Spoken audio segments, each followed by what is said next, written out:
we're going to keep the show on this next guy rules. He's won competitions all over this province. He's so fucking funny. He's a favorite here. Ladies and gentlemen, hit the roof for Mr. Dan Broderick, everybody.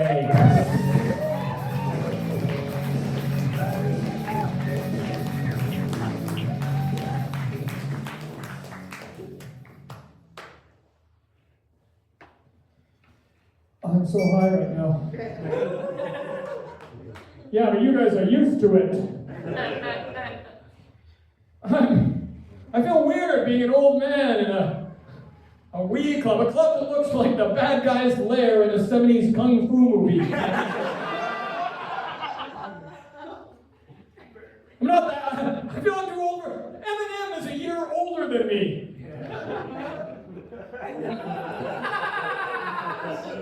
Guess who's back?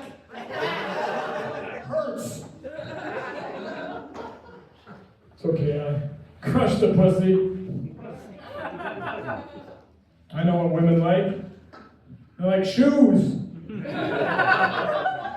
It's the only piece of clothing even a stripper won't take off. She's always like, look, these are on sale. I need more laughter so I have time to get up. The crazy part about being an old man doing comedy here is that nobody knows, is taking the Uber home afterwards, and then the pothead driver, casually rolling down the window, because he thinks the crazy smell is his car.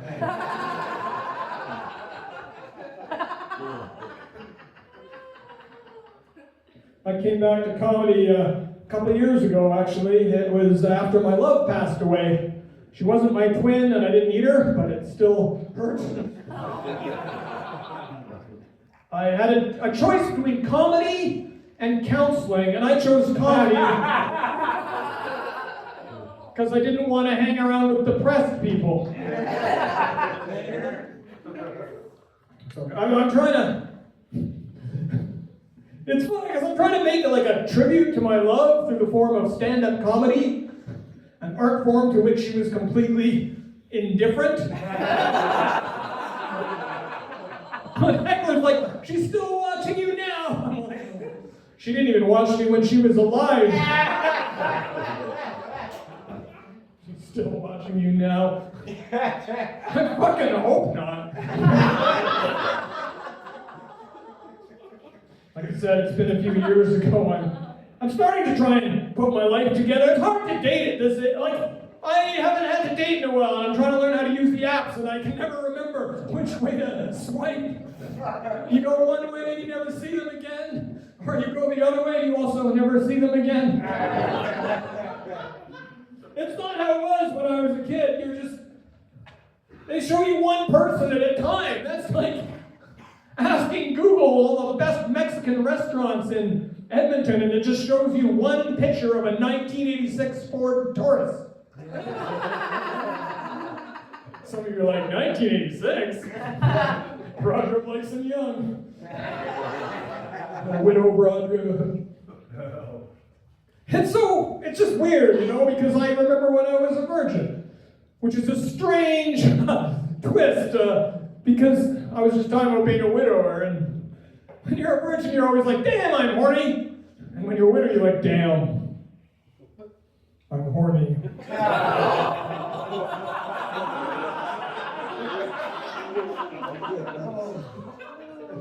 I used to want to make a woman come, and now I just want her to live. Quick, come fast, just come home.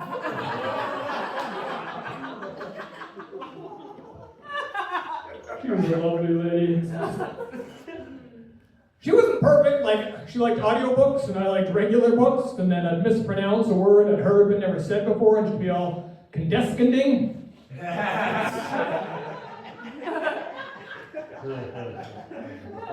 But I'm glad I had her, because I lost my virginity to a witch. Yeah,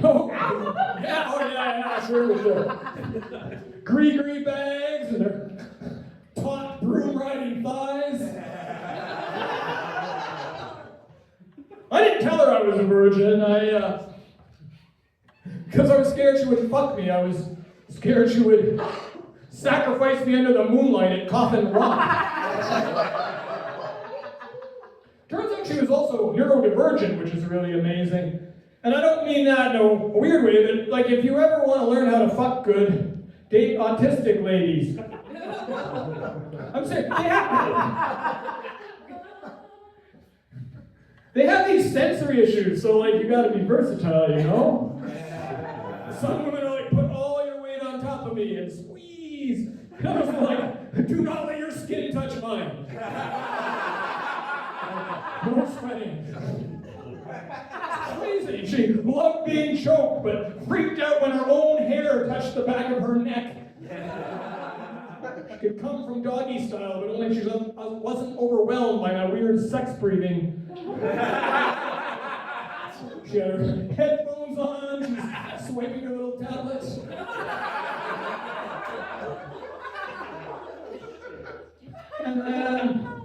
And eventually it got me to making my love, which was really nice. We used to race to the bedroom to have sex. I mean, we still did later on in life, but that's because the first person that touched the mattress got to call bottom.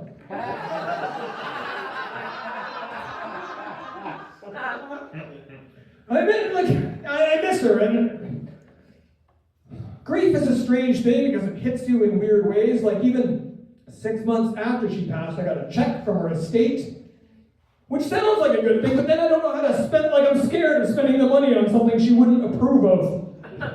Just get like hookers and Molly. It's hard to roll in the hay when she's rolling in her grave.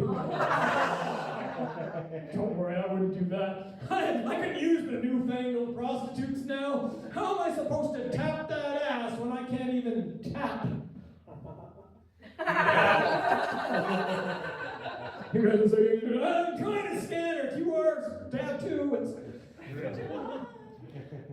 So I want to spend the money on something she likes, but then I'm worried.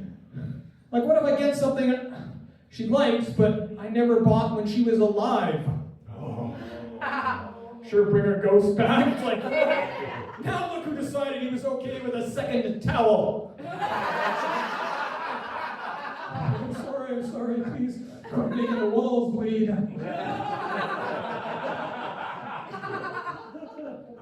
I'm glad you're laughing. It's a hard thing to talk about. And I always worry because they're dark jokes, but there is a lot of love there, and I always worry that people won't see the love, they only see the darkness. It's easier to show you than to tell you, to be honest. Like if you look at the stage now, it's like empty, right? But it's kind of weird because the lights are still on, the mic's still on, it feels like something's missing. And as long as you just look at the stage, that's what it's going to feel like. But then, especially since I left so abruptly, but then if you like expand your awareness, you can still hear my voice, you can still feel my presence, and that's what I feel like with her. I mean, don't get me wrong, I've slit every throat in here to have her back.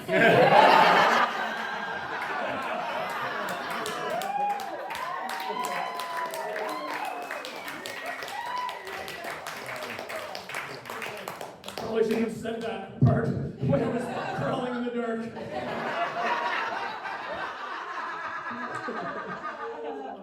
No, I can't date again. I don't know how to read the signs. Is she into me, or is that more of a like you as a friend hand job? Yeah, somebody once said, every hand job is a like you as a friend hand job. It would be a job, and like, it's hard, it's not hard. It's kind of like Schrodinger's cock. You know? It's like one of those inflatable guys outside car dealerships. Fun fact, it can come soft. It's not pretty. It's like a passed out drunk drooling on himself. Yeah, I masturbate stomach down now.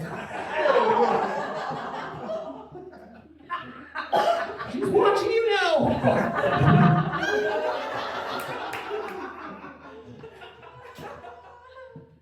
If there's one thing the whole thing has taught me, and I do want to end on this because you guys have been amazing. Thank you so much for being here. Oh, thank you, Rob.